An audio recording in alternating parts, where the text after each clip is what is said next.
여러분 반갑습니다. 어머, 제가 그렸던 그림하고 좀 다르네요. 여러분 반갑습니다. 네, 감사합니다. 제가 여기 올라와서 이 인사를 잘 안 하려고 하는데 오늘 분위기를 보니까 해야 될 것 같아요. 옆 사람 보면서 인사하겠습니다. 밥 사주세요. 네, 조금 그나마 좀 낫네요. 네. 우리 한 번 더 인사하겠습니다. 즐거운 명절 되세요. 네, 네, 감사합니다. 한 2년 전의 일이었습니다. 아내가 은행에 뭐 일이 있다라고 이야기를 해서 바람도 쐴 겸 제가 아이가 2명 있거든요. 온 가족이 이제 한번 나가기로 했습니다. 그래서 은행 근처에 가서 그 아내는 은행의 일을 보고 저는 아이들과 무엇을 할까 생각을 하다가 그 아이들이 햄버거를 먹고 싶다고 해서 제가 맥도날드를 아이들과 함께 갔습니다. 그리고 뭐 먹고 싶니 이렇게 뭐 물으면서 이렇게 이것저것 준비를 하고 자리에 앉았어요.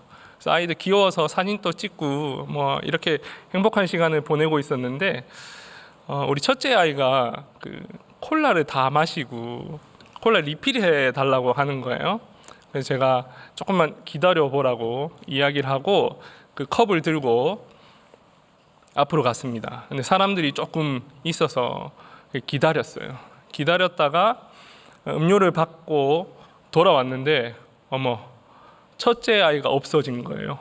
한 2분 정도 남짓 제 기억에는 그런 것 같은데 둘째가 그때 3살이었거든요. 둘째만 앉아 있고 첫째가 감쪽같이 사라진 거예요. 매장이 그렇게 넓지 않았습니다. 이렇게 저렇게 찾아봤는데 아이가 없는 거예요. 그래서 얼른 둘째 아이의 손을 잡고 밖으로 나왔습니다. 밖으로 나와서 길가를 이렇게 찾아봤습니다. 그래도 첫째가 보이지 않는 거예요. 혹시나 화장실을 갔나 싶어서 화장실에도 갔습니다. 그리고 그 여자 화장실이니까 제가 못 들어가잖아요. 그래서 혹시 아이가 있냐 물어봐도 아이가 없다라고 대답을 하는 거예요. 너무 놀라서 일단 둘째 아이를 은행에 다시 가서 아내한테 맡기고 저 혼자 아이를 찾아다녔습니다. 한 그 시간이 한 10분 정도 되었던 것 같아요. 아무리 근처를 뛰어다녀도 아이를 찾지 못하겠는 거예요. 오만 생각이 다 들더라고요.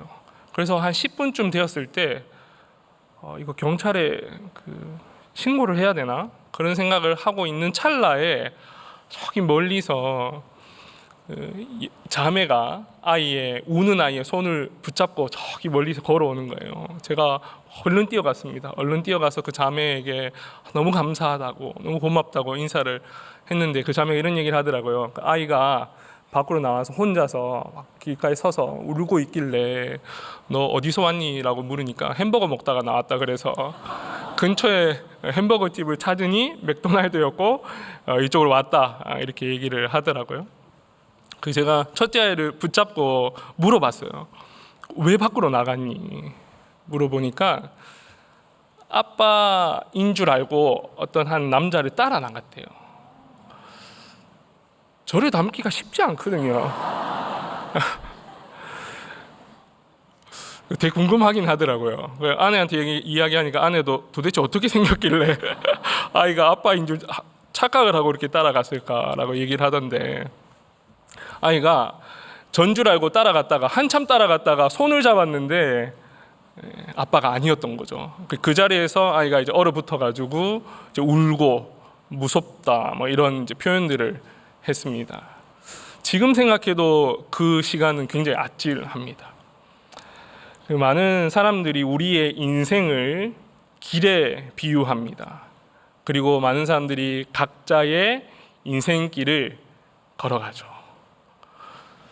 방금 제가 말씀드렸던 것처럼 아이의 경험처럼 아빠인 줄 알고 그 길을 따라갔다가 나중에 황당한 경험을 하게 되기도 하고 이 길이 맞다라고 생각을 하고 이 길을 갔는데 나중에 보니 길이 없어진 그런 것을 만나기도 합니다. 굉장히 시적인 표현이죠.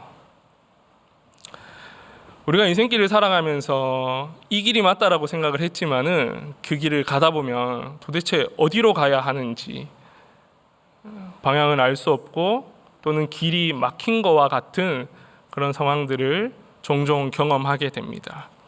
길이 없는 곳, 어디로 가야 될지 모르는 곳, 그곳을 광야라고 표현하고 싶어요. 광야라고 이야기를 하면 여러분들 어느 정도 동의가 될 거라고 이해가 됩니다. 오늘 본문에도 광야라는 단어가 나옵니다. 그리고 사실 성경의 수많은 곳에서 이 광야라는 단어를 사용하고 특별히 이 이사야서에서는 광야라는 말을 굉장히 많이 사용합니다. 그럼 우리가 한번 추측해 볼 수 있는 거예요. 지금 이스라엘 백성들이 이 이사야에서 나오는 이스라엘 백성들이 뭔지 모르겠지만 광야와 같은 상황 속에 있구나라고 우리가 한번 추측해 볼 수 있는 거죠. 그리고 우리가 신앙생활 오래 하다 보면 광야라는 단어를 딱 들으면 문제가 있구나 이렇게 인식을 하게 됩니다. 그렇다면 오늘 본문에 이 이스라엘 백성들이 어떤 광야를 만났는가 이걸 한번 생각해 볼 필요가 있는데 오늘 본문이 40장이잖아요. 이사야서 40장. 이 40장의 배경을 조금 설명을 해야 될 것 같아요. 주전 586년도에 그 바벨론 제국이 이스라엘을 침공했습니다. 더 정확히 얘기하면 예루살렘 성을 공격했습니다. 성읍은 불이 탔고 성전도 불이 탔고 성벽은 무너져 내렸습니다. 많은 이들이 포로로 끌려갔고 특별히 엘리트 계층, 지도층이 많이 포로로 잡혀갔습니다. 이러한 상황을 이사야서에서 이렇게 표현을 해요. 이사야서 64장 10절인데요. 우리 함께 읽어볼까요? 시작. 주의 거룩한 나오죠? 네. 시작. 주의 거룩한 성읍들이 광야가 되었으며 시온이 광야가 되었고 예루살렘이 황무지가 황폐하였나이다. 제가 가진 성경하고 좀 다르군요. 지금 자신들이 처한 이 상황을 이스라엘 백성들이 광야라고 표현을 하고 있습니다. 제가 앞서서 말씀드렸지만 성전이 무너져 버렸습니다. 사회의 지도층이 또 많은 백성들이 포로로 끌려갔습니다. 근데 포로로 끌려가는 것으로만 끝났을까요? 여러분, 전쟁이 일어나면 무법지대입니다. 그리고 수많은 전쟁 범죄가 일어나게 됩니다. 지금 여기서 언급하기 어렵고 굉장히 가슴 아프고 참 묘사하기 힘든 그런 상황들이 전쟁 속에서는 펼쳐집니다. 이사야서 49장을 보시면 그들의 마음을 이렇게 표현하기도 합니다. 내가 자녀를 잃어서 너무 외롭습니다.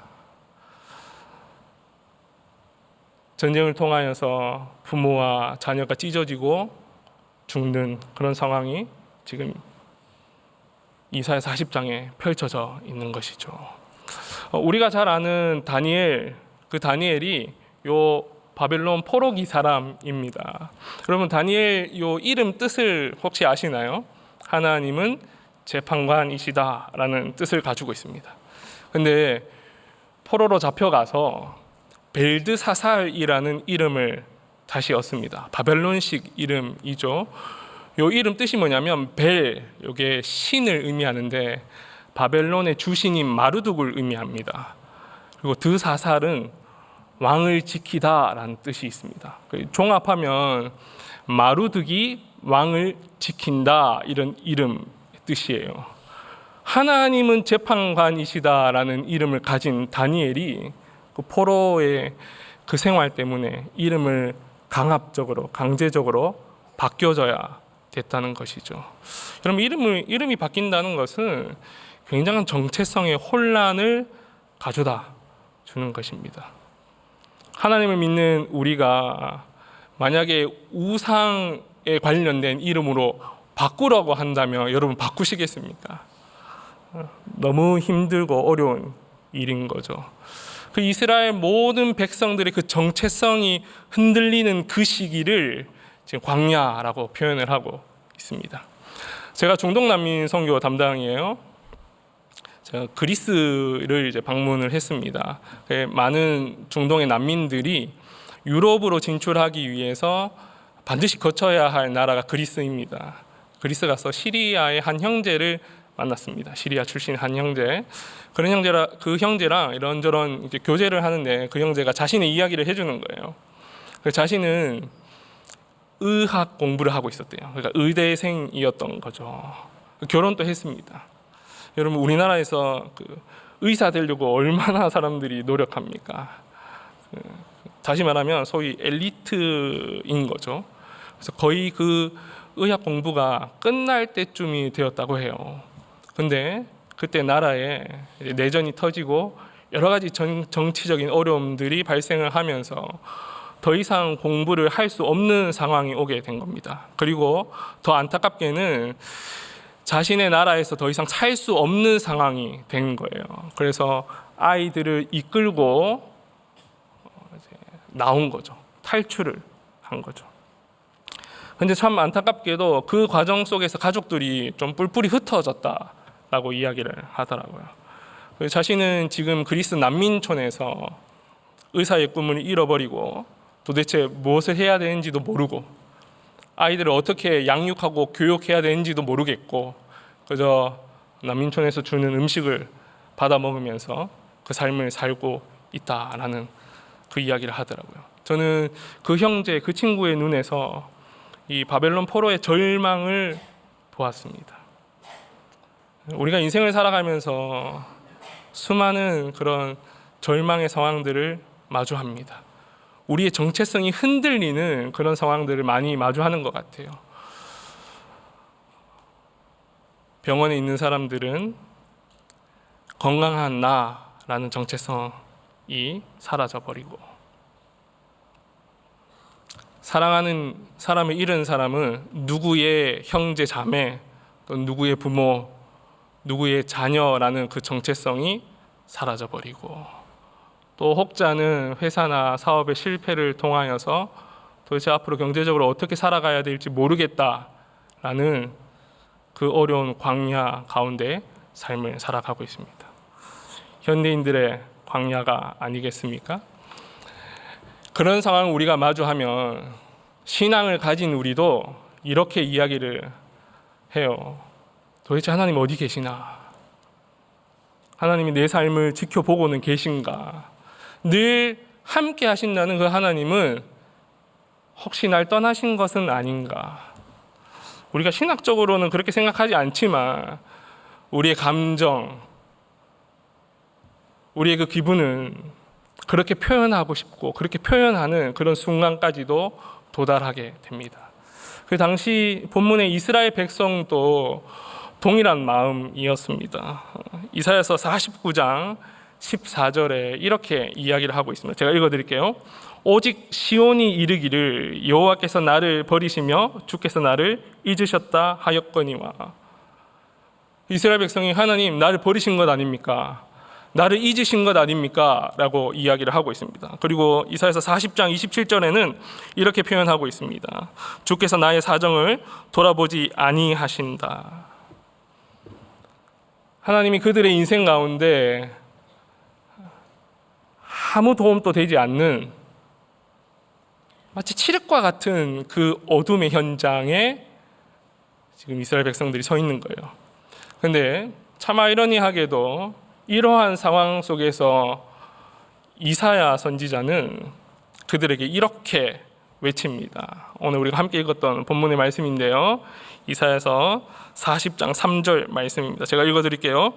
너희는 광야에서 여호와의 길을 예비하라. 사막에서 우리 하나님의 대로를 평탄하게 하라. 됐습니다. 너무나 힘든 상황에서 지금 여호와의 길을 예비하라. 주님 오실 그 대로를 평탄케 하라고 명령을 하고 있는 것이죠. 이게 무슨 의미일까요? 그 근대 고고학의 발전을 통하여서 그 흙에 묻혀 있던 사막에 묻혀 있던 아시리아와 바벨론의 유적과 유물들이 이제 많이 세상에 드러났습니다. 그 비문들이 참 많은데요. 그 비문들 중에는 왕이 가는 길을 미리 앞서서 사람들이 정비했다라는 그런 기록들이 있습니다. 그 예를 들어서 아시리아의 한 왕은 비문에 이렇게 적어놨어요. 나는 산들을 가르고 길을 열었다. 나의 병거가 지나가도록 길을 평탄하게 했다. 이렇게 표현을 하고 있습니다. 지금 현대의 토목 기술로도 산을 가르는 건 불가능할 것 같지는 않은데 굉장한 인력과 어떤 기술들이 필요할 것 같아요. 이 고대의 이 수천 년 전에 산을 가른다라는 것은 좀 과장된 표현인 것 같습니다.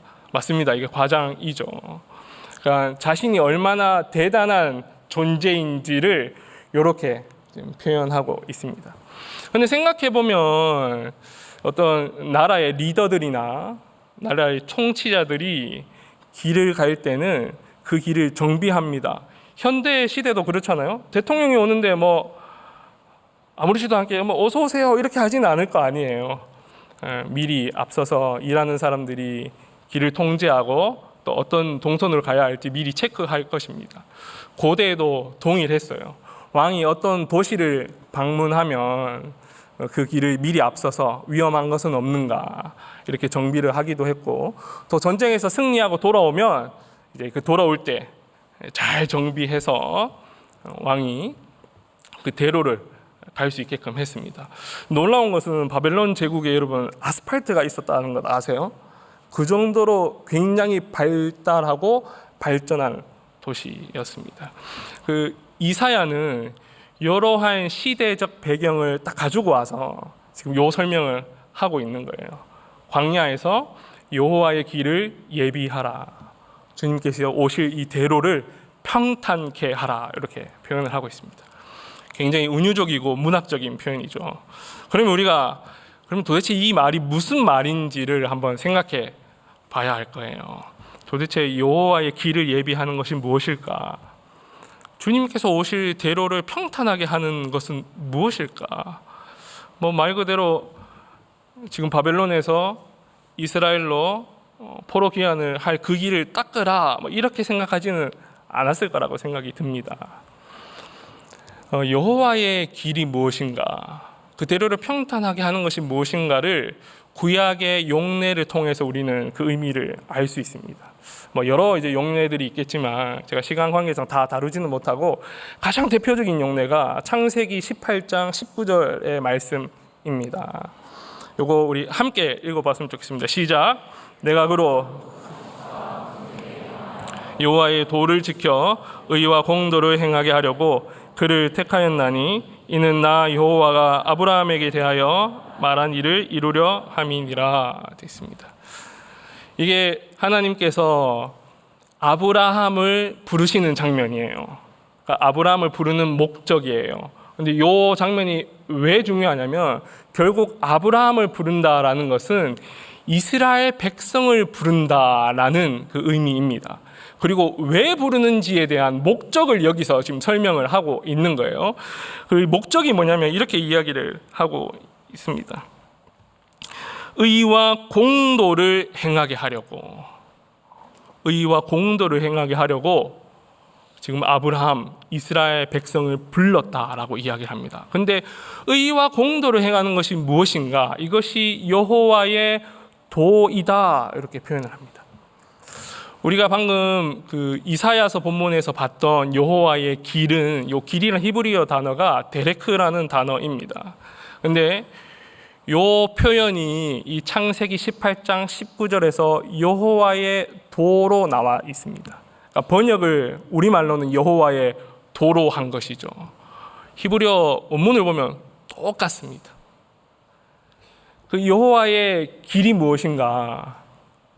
의와 공도를 행하는 것. 그것이 여호와의 길이다. 이렇게 설명을 하고 있습니다. 민수기, 신명기, 사무엘상, 미가서. 제가 정말 나열하면 수없이 많은 구절들을 나열할 수 있지만 그 많은 구절에서 여호와의 길이 무엇인가? 의와 공도를 행하는 것이다 라고 설명하고 있습니다. 조금 의와 공도에 대해서 제가 조금 더 적극적으로 설명을 드리면 하나님의 인애, 자비, 용서, 사랑 이런 것들을 행하는 것, 그것을 설명을 하고 있습니다. 좀 정리를 해볼까요? 여호와의 길이 무엇인가? 하나님의 인애와 하나님의 자비, 하나님의 용서와 사랑함으로 살아가는 것, 그것이 여호와의 길입니다. 여러분, 지금 이스라엘 백성이 왜 바벨론 포로로 잡혀왔나요? 여호와의 길을 따르지 않았기 때문에 잡혀왔습니다. 구약의 수많은 선지자들이 이스라엘 백성에게 너희가 여호와의 데레크 길을 따르지 않았다라고 고발하고 지적하고 있습니다. 이걸 조금 더 풀어서 얘기하면 미가서 같은 경우는 이렇게 이야기하죠. 너희가 가난한 자, 고아와 과부를 돌보지 않았다. 하나님 백성으로서 하나님 백성답게 살지 못했다라고 고발하고 이야기를 하고 있는 것이죠. 여러분, 이스라엘 백성들은 겉으로는 제사와 제의를 드렸습니다. 아마 모르긴 몰라도 빠진 적 없을 거예요. 제가 예전에 우리 진원들과 레위기 한번 공부를 하면서 제가 한번 표로 정리를 해봤어요. 얼마나 이스라엘 백성들이 수많은 제사를 드리는가. 일단 기본적으로 상번제가 있습니다. 아침에 제사 드리고 밤에 제사 드려야 됩니다. 일단 매일 하루에 2개의 제사가 있습니다. 그리고 뭐 절기마다 제사를 드리고요. 이스라엘 백성은 한 번도 이 제사에 빠진 적이 없습니다. 그런데 형식만 남았다는 게 그들의 문제인 거죠. 제사는 드리고 제의적인 행위는 했지만은 여전히 삶을 살아가면서 낮은 자를 밟고 올라가려고 했고 없는 자들 것을 빼앗아서 많아지려고 했으며 돈을 주고 재판을 굽게 하고 여러 가지 사회적 약자들, 어려운 자들을 억압하는 그 삶을 살았다라는 것이죠. 많은 현대 그리스도인들이 이러한 함정에 빠져 있지는 않은가 한번 생각이 듭니다. 저는 이것을 이렇게 좀 표현을 하고 싶어요. 종교적 주술성. 여러분, 주술이라는 것이 무엇입니까? 쉽게 이야기해서 우리나라 문화로 이야기하면 비나이다입니다. 그런데 그 비나이다라는 그 기도의 목적이 다 나로 향해 있어요. 여러분, 비나이다 하면서 타자를 향해서 비는 것을 혹시 보신 적 있습니까? 비나이다. 아프리카에 있는 저들이 건강하게 하시고 저 민족이 다시 살아나게 해주십시오. 이런 비나이다의 제목들을 본 적이 있나요? 없죠. 주술이라는 것이 그렇습니다. 그런데 많은 현대 그리스도인들이 예배는 드리고 또 말씀을 읽고 기도는 하지만 그 방향이 어디로 가 있는가는 생각해 볼 필요가 있는 거죠. 용어만 바뀔 수 있는 거죠. 비나이다 대신 하나님 아버지 내 인생 도와주십시오. 하나님 아버지, 내 인생에 어려움이 있습니다. 이거 넘어가게 해주십시오. 하나님 아버지, 내가 이거 하고 있는데 좀 잘 되길 원합니다. 하나님 도와주십시오. 많은 현대 그리스도인들이 혹여나 이 주술성에 빠져 있지는 않은가 좀 염려되기도 합니다. 성경의 수많은 사례 중에서 하나님께서 개인의 어려움들을 도우시는 장면들이 많습니다. 근데 여러분, 성경은 그것으로 끝나지 않습니다. 늘 그 이후에 이웃을 향한, 타자를 향한 그 발걸음을 보게 됩니다. 대표적인 예가 요셉이죠. 많은 사람들이 요셉을 생각할 때 그 요셉이 총리 되었다라는 것에 이 시선이 꼽혀져 있습니다. 요셉이 뭐라고 고백한 줄 아십니까? 내 인생이 참 힘들고 어려웠는데 하나님께서 도와주셔서 내가 대국의 총리가 되었습니다 라고 이야기하지 않고 이렇게 고백합니다. 내 인생에 참 굴곡과 힘듦이 많았는데 하나님께서 도와주셔서 내가 생명을 살릴 수 있게 되었습니다. 성경에 등장하는 인물들은 하나같이 자신의 인생의 어려움들을 극복하여 그것이 타자로 나아가는 것을 보여주고 있습니다. 지금 이사야는 이스라엘 백성에게 그것을 이야기하고 있는 거죠. 그러면서 그 왕의 길을 닦는 그 은유를 다시 가져가서 이렇게 부연 설명을 하고 있습니다. 4절 우리 함께 읽어볼까요? 4절입니다. 제가 읽을게요. 골짜기마다 도두어지고 산마다 언덕마다 낮아지며 굽은 것이 곧게 되고 험한 곳이 평지가 될 것이요. 은유적이지만 감이 오지 않습니까? 높아진 권세자들은 낮아지고 억압된 자들은 다시 자유케 되는 그 평등, 하나님의 정의를 지금 이야기를 하고 있는 것이죠.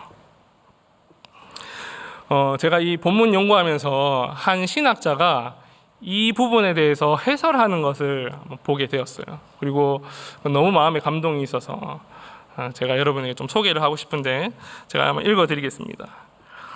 우리는 가난한 사람을 구원하기 위해 내려가는 것이 아니라 가난한 사람들에 의해 구원받기 위해 내려가야 한다. 그들이 나를 친구로 받아주어야 구원의 가능성이 열린다. 여러분, 이 표현을 혹시 오해 안 하셨으면 좋겠습니다. 이렇게 하면 구원을 받고 저렇게 하면 구원을 못 받는다는 어떤 구원론에 대한 이야기가 아닙니다. 사람을 어떻게 바라봐야 하는가, 그 시선에 대해서 이야기를 하고 있습니다. 여러분, 우리가 일반적으로 어떤 사람을 도와준다라고 했을 때에 그 생각에 머물게 되면은 대부분 내가 높은 위치에 있고 다른 사람은 낮은 위치에 있습니다. 그 위계가 정확하게 딱 정해져 있는 거죠. 그래서 높은 내가 낮은 너를 돕겠다, 이런 시각을 가지고 있습니다. 이게 제가 생각했을 때는 세속이 말하는 가변적인 윤리요 도덕의 기준인 것 같습니다. 이런 속담이 있잖아요. 곳간에서 인심난다. 뭔가 내가 이제 많고 내가 높아야지 어려운 사람을 도와줄 수 있지. 나도 손가락 빨고 있는데 누구를 도와주며 누구를 돌봅니까? 이게 세속이 가지고 있는 윤리의 한계인 것 같습니다. 근데 성경은 전혀 다른 이야기를 하고 있는 것이죠. 그 대표적인 예가 바로 예수 그리스도이십니다. 예수님께서는 많은 사람들을 만나시죠. 특별히 그 당시 사회에서 죄인이고 약자였고 억압받던 그 자들과 함께 하셨습니다. 근데 단순히 나는 신이요, 너는 인간이니 내가 널 도와주겠다, 그런 태도로 임하시지 않으셨습니다. 이거는 우리가 사복음서만 읽어봐도 너무 잘 아는 이야기 아닙니까? 마가복음 1장 보면은 율법으로 금한 그 문둥병자를 예수님께서 만지시며 그와 친구가 되십니다. 요한복음 4장을 보면 당시 유대인들이 개로 취급했던 사마리아 여인에게 먼저 말을 거시며 그 여인의 친구가 되십니다. 예수 그리스도께서는 사람을 볼 때에 그 한 사람의 존재 자체를 본 거예요. 친구가 되었다라는 이 표현이 많은 것을 담고 있지 않습니까? 지금 골짜기가 메워지고 산이 깎여지고 이 표현들은 그저 많이 가진 사람, 높이 있는 사람들, 권세자들이 아이고 사람들 좀 도와줘라, 이런 차원의 이야기가 아니라 하나님 나라 안에서 당신은 한 가족이요, 한 형제요, 자매입니다. 당신과 나는 동일한 존재입니다 라는 시각을 여기서 이야기를 하고 있습니다. 이걸 우리가 잘 아는 표현으로 한다면 내 몸과 같이 내 이웃을 사랑하라, 이렇게 우리가 표현할 수 있겠죠. 하나님 백성으로서 이웃들을 바라볼 때에 저 사람 또 나와 같은 사람이구나 라고 생각을 하고 그들의 친구가 되어주는 것, 그렇게 타자들에게 인애와 자비와 용서, 사랑을 함께 하는 것, 그것이 바로 여호와의 길을 예비하는 것, 주님께서 오실 대로를 평탄케 한다, 이런 의미입니다. 근데 사실 이 5절이 가장 중요해요. 5절이 뭐라고 이야기를 하냐면 이렇게 이야기를 합니다. 여호와의 영광이 나타나고 모든 육체가 그것을 함께 보리라. 이는 여호와의 입이 말씀하셨느니라. 여러분, 이 구절을 이렇게 우리가 이해할 수 있습니다. 내가 주의 길을 예비하니까, 그분이 오실 길을 준비하니까 그때서 여호와의 영광이 오는구나. 그래야 여호와의 영광이 오는구나. 이렇게 해석할 수 있습니다. 근데 원문 보면 뭐 그리하여, 그래서 이런 표현이 하나도 없어요. 그냥 여호와의 영광이 임한다라고 표현을 하고 있습니다. 다시 말하면 어떤 조건이 아닌 거예요. 내가 이렇게 해야지만 하나님의 영광이 임한다. 내가 하나님의 영광을 임하기 위해서는 우리가 이러한 노력들을 해야 된다. 이런 정도 수준의 이야기가 아닙니다. 이게 뭐냐?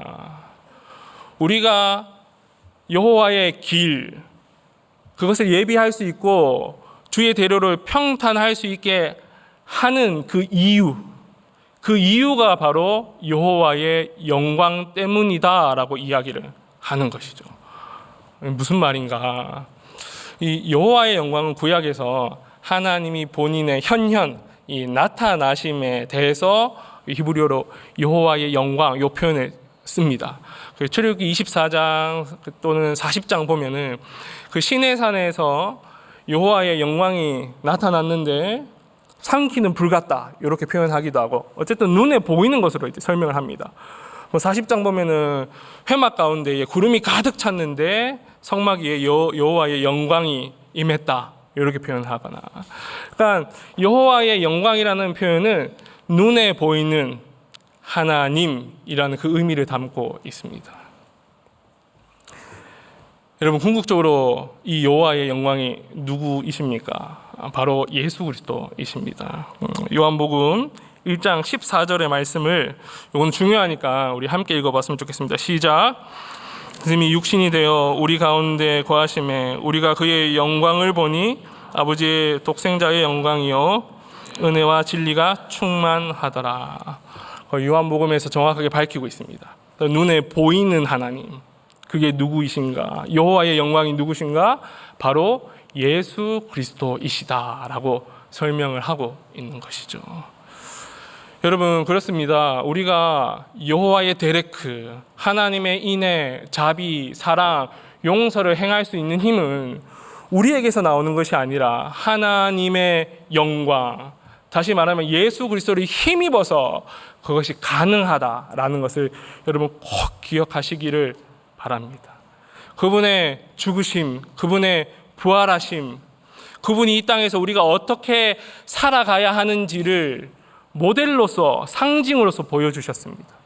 우리는 그분을 바라보며 나에게 함몰되지 아니하고 내 눈을 들어서 타자를 바라보며 하나님의 인애와 하나님의 자비와 용서와 사랑을 할 수 있게 된 존재들입니다. 여러분 믿으십니까? 여러분 믿으십니까? 이제 시간이 생각보다 빠르네요. 시간이 돼서 제가 좀 마무리를 하려고 합니다. 오늘 이 이사야는 바벨론의 포로로 잡혀갔던 그 이스라엘 백성의 광야 앞에서 여호와의 길을 예비하라, 그분이 오실 대로를 준비하라 라고 광야에서 외쳤습니다. 그리고 이 본문을 세례요한이 그대로 가지고 가서 사복음서에서 계속 나와요. 세례요한이 요걸 인용합니다. 광야에 외치는 소리가 있어 이르되 주의 오실 길을 예비하라. 세례요한은 오실 예수님, 코앞에 오실 예수님을 위하여 그의 광야에서 이 소리를 외쳤습니다. 여러분, 우리는 다시 오실 예수님을 기다리며 지금 우리 인생의 광야에 서 있습니다. 여러분, 우리가 어떤 인생을 살아가야 할까요? 우리는 필연적으로 무엇인가를 기다리는 존재입니다. 그리스도인은 누구를 기다립니까? 다시 오실 예수 그리스도를 기다리는 존재입니다. 그러면 우리는 어떤 길을 가야 합니까? 여호와의 길, 하나님의 정의와 하나님의 공의가, 하나님의 사랑과 그분의 인애가 넘치는 그 길을 가야 합니다. 많은 사람들이 각자의 인생에서 길을 잃고 광야에 서 있습니다. 그리고 그 길 잃은 한복판에서 묻습니다. 도대체 어디로 가야 합니까? 나는 여기서 무엇을 해야 합니까? 사랑하는 우리 삼일교회 성도 여러분, 우리는 그 질문 앞에서 우리의 삶으로 그들에게 답해 줘야 되겠죠. 오직 길은 예수 그리스도이십니다. 오직 길은 그 한 길 예수 그리스도밖에 없습니다. 이제 시작되는 여러분의 일상 가운데서 여러분을 둘러싼 수많은 사람들이 인생의 길을 물을 때에 여러분의 삶으로 하나님의 형상을 닮은 자의 그 태도로 그 질문에 답할 수 있기를 간절히 축원합니다. 아멘이시죠? 우리 다 자리에 일어나도록 하겠습니다.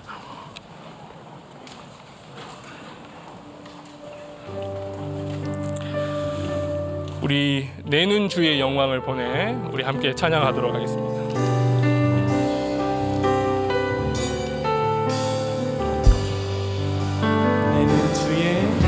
내는 주의 영광을 보내 우리 가운데 계신 주님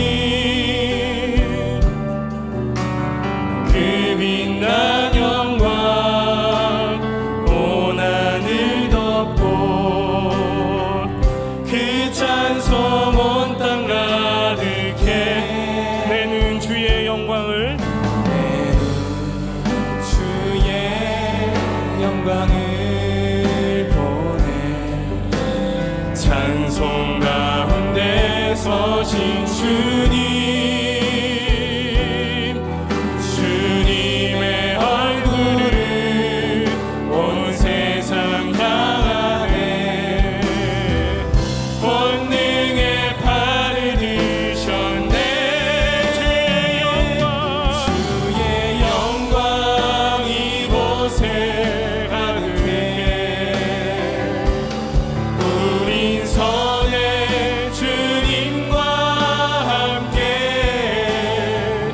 찬양하며 우리는 전진하리 모든 열방 주 볼 때까지 주의 영광 이곳에 주의 영광 이곳에 가득해 우린 선의 주님과 함께 찬양하며 우리는 전진하리 모든 열방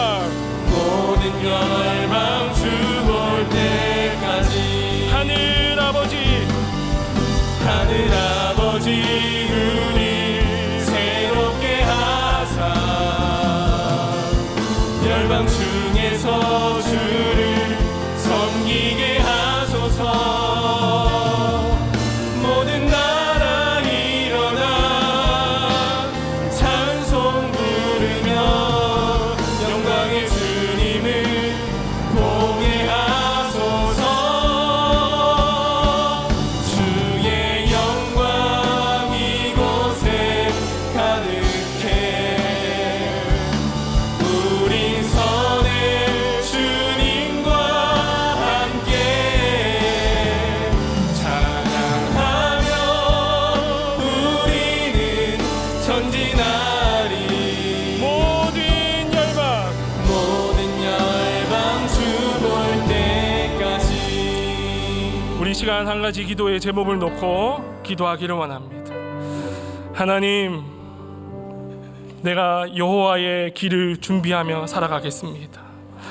다시 오실 그 그리스도를 고대하며 하나님의 사랑과 인애와 자비와 용서를 나의 삶의 영역 가운데서 행할 수 있는 힘과 지혜를 더하여 주시옵소서라고 우리 주여 한번 찾고 뜨겁게 기도하도록 하겠습니다. 주여, 하나님, 오늘 말씀을 통하여서 우리의 인생의 방향이 어디인지, 우리가 무엇을 하며 누구를 기다리며 살아가야 하는지를 다시 한번 우리 가슴 속에 생깁니다. 하나님, 세상에 많은 사람들이 저마다 인생길을 걸어가고 있고 자신이 옳다라고 생각하는 그 누군가의 길을 따라가고 있지만은 그들의 인생 가운데 길을 잃고 방황하며 어디로 가야 할지 모르는 그 광야 가운데서 우두커니 서 있는 그 모습을 바라보고 합니다. 하나님, 우리를 사용하여 주셔서 그들 가운데에 우리가 어느 길로 가야 할지, 우리가 무슨 길을 행하며 따라가야 할지 우리의 삶으로 보여줄 수 있는 성숙한 그리스도인 될 수 있도록 우리 모든 성도들 가운데 은혜와 힘을 더하여 주시옵소서. 하나님, 우리의 연약함을 주님 앞에 고백합니다. 하나님, 내가 할 수 없음을 주님 앞에 고백합니다. 그 그리스도의 보혈에 힘입어서 하나님, 우리가 하나님의 뜻대로 살아갈 수 있는 힘과 지혜를 우리 모든 성도들 가운데 허락하여 주시고 인도하여 주시옵소서. 지금은 우리 주 예수 그리스도의 은혜와 하나님 아버지의 극진하신 사랑과 성령님의 감화 감동 교통 충만하심의 은혜가 다시 한번 그리스도의 보혈의 피에 힘입어 여호와의 길을 행하며 살아가기로 작정하는 우리 모든 사물의 건석 머리 위에 지금부터 영원까지 함께 있을지어다. 아멘.